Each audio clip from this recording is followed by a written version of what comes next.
Hey guys, Ill Factor here, music producer and celebrity music production coach. In this video, I want to share with you how I go about layering my drums in Ableton Live. But before we get started, I just want to let you know that if you click the link below in the description box, you can download the template that I'm using in this video absolutely free. This template includes loops, effects, instruments, as well as some great effect chains and racks that you can use throughout your sessions. So be sure to click the link below in the description box to download this. It's my gift to you, absolutely free. Just click the link below. All right, so let's go ahead and get started. Now, oftentimes when I'm coaching aspiring music producers, artists, or DJs, and when I see their sessions and projects, I'll notice that they'll have a stack of like 6 or 7 kicks layered on top of each other and the first thing they tell me is like, well, I started just throwing kicks on top of each other because it just started to beef up and sound bigger. And so I thought, hey, that's what I'm going for. Big, strong, fat kick. But the problem with that is it can actually hurt you in the long run when it comes to mixing your record. The real big secret to layering your drums properly is starting off with great sounds to begin with. And you probably won't even have to layer your drums if you have a great sounding kick to start with. And so I don't really layer drums often or that much because I'll just narrow it down to finding a great solid kick that I like that matches that particular mood and the idea that I'm working on. But there are some times, usually a lot of the pop records that I'm working on, where drum layering does take place. And so that's what I want to start showing you now, my method of how I go about layering some of those drums. So let's start on focus on the kick drum. So in focusing for a kick drum, if I'm going to start working maybe like on an urban pop record, I tend to listen to texture more than frequency range at this moment. What I mean by that is just the actual texture of the sound. A lot of old sampled drum breaks or vintage breaks and things like that have this great texture to them. So I've got a loop here, which I'll include in the sample pack. And I'll go ahead and just trigger this so you can hear what I'm talking about. So that old school vintage break texture is what I'm talking about. So I'm going to load up a drum rack here, just a blank drum rack, and we're going to click and drag that loop into the drum cell or the trigger that we want to use. So let's click and drag that, and we're going to place that right here into C2. So every time I trigger C2, it'll trigger the drum rack. So here we have the actual sample. And I'm just going to focus on that initial kick because that's what we're going to start with. So click your end marker and drag that over to the left and choose. Now this is going to be personal preference. So you can have the sound that you're using be as short or as long as you'd like. So we'll just leave it right there. Take the loop off. Now the new simpler that's included in Ableton Live 9.5 has 3 modes. The classic, which is what we've been using since the release of Ableton Live 9, and then you have this one shot, and the one shot just allows you to fade the out and in of that sample. So this is great and helpful for any controlling any clicks or pops that you might experience when layering sounds. Okay, we're gonna take the warp off because we don't want to warp that sound. We just want to leave it in its natural state. I'm going to zoom in, make sure that the beginning, any beginning transients of the sound have been captured. Okay, so now let's layer this drum. We've got a great sounding texture drum, and that alone could be great. If the kick sounds fantastic, my motto is, if it ain't broke, don't fix it. All right, so if that sounds great, but I do want to add some beefy bottom end to this. So what I'm going to do is click the simpler that we're currently using, and just right click, and you're going to choose the option to group, or you can also see the short key command there, Command G. So we're going to group this, and this is going to turn this one instrument or this one sound, into an instrument rack. And so now we get to layer as many sounds we want, and they're all going to live in just this one trigger. So I don't have to layer a bunch of different kicks and then go into my into the MIDI editing window and copy all those notes to those kicks. This just has all the kicks living in one trigger. So it's very helpful. All right, so let's go ahead and go into, here's a sample pack I created, and here's a kick with some good bottom end. So I'm going to click and drag this into the rack.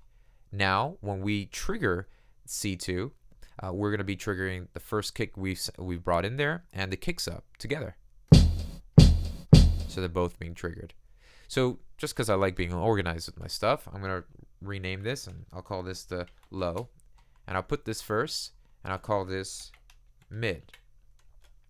So we've got our low here, nice little color, right? And this is our sub. So let's just solo that. This is going to be the bottom end here. It's a good bottom end beefy kick. So a couple things we were going to do. We're going to layer these together, but we're also, so that our mixing at the end of the day can be fruitful, I want to make sure that I'm not having these kick the low end frequencies of each of these kicks that I start to layer don't fight with each other. So let's go ahead and filter out frequencies that we kind of want to carve out from each individual sound.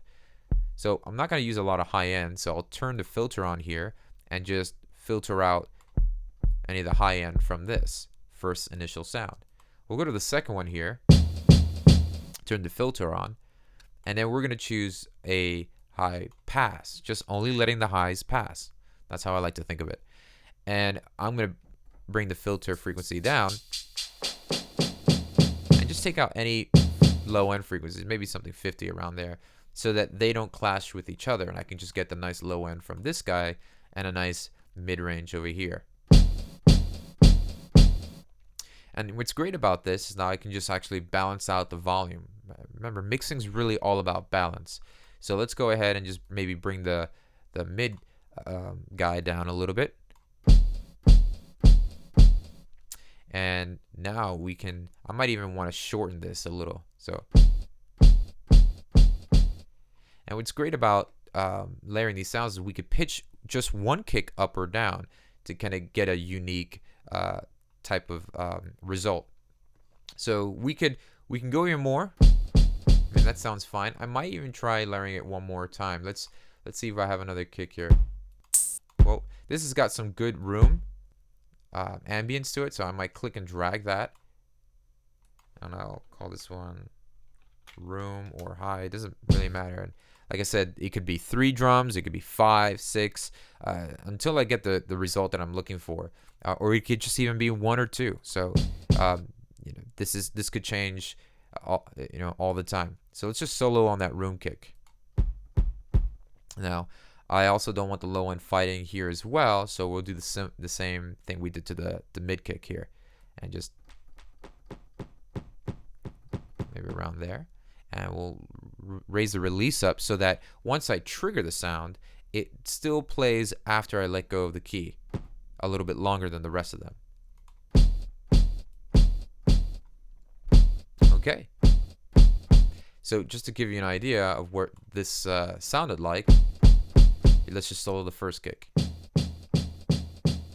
That's what we started with, and now we've got a nice, good, round, beefy kick. Now what I tend to do is maybe grab that mid or the room or anything at the higher end of the frequency range. Let's grab this and let's transpose this. Maybe up, or maybe let's transpose it down and see what that gets us. Oh, that's good.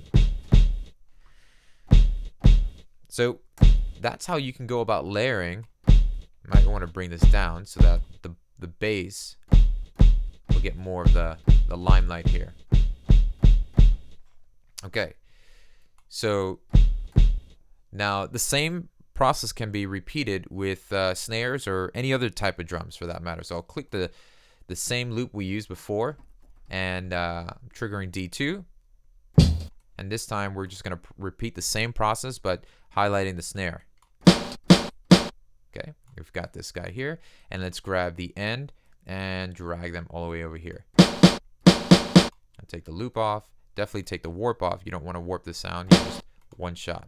Okay, and then we're going to repeat the process. Click the simpler, Command G to group it, and now layer it with another type of sound. This might be cool. Add a little snap to it so we can click this together. I might just have to balance out the volume. So I'll use the bottom or the original snare we dragged from the sample as more of like this, more to add noise or just some tail end to that. And this one would be that nice attack add some great punch and attack to it. Okay. I'll go to that first one from the sample, maybe just transpose that up. And maybe just bring it down in volume just a little bit more. Okay. So now let's just go ahead and sequence. Let's go ahead and turn one of these loops on here and see what that sounds like with some of the loops in this session.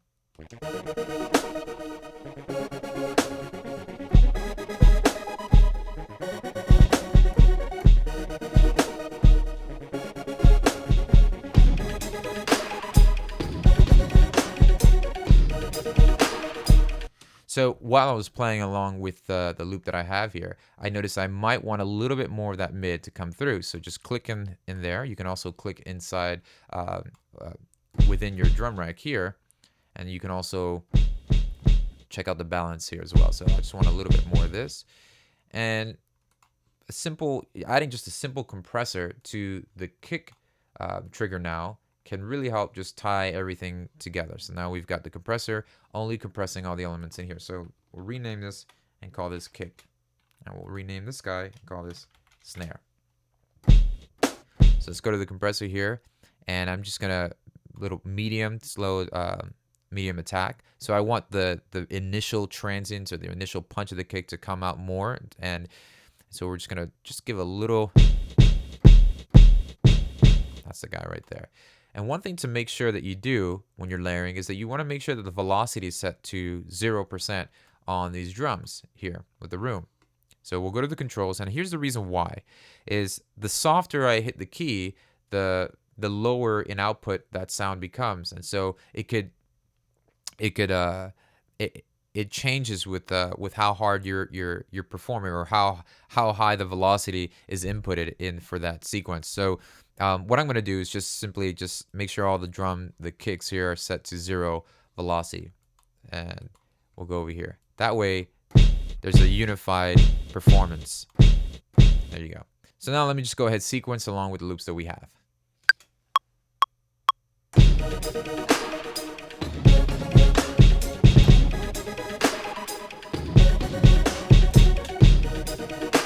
And so if you can check here, when you sequence, this is a lot easier to maintain and deal with rather than having 6 or 7 kicks in your drum rack and copying the kick sound and layering it and moving all together. So this is how I go about layering my sounds. Once again, you could simply download this template. I have a bunch of loops in here, some instruments that I've customized and created just for you, some great effects that you can use, such as a delay rack that I created, a great vocal chain that you can use on any of your projects. So go ahead and click the link in the description box below to get your free Ableton Live template, including all the loops that you're listening to and seeing in this session now. Thank you for watching this video. I'm trying to release a video out each week, so be sure to subscribe, and I'll see you soon.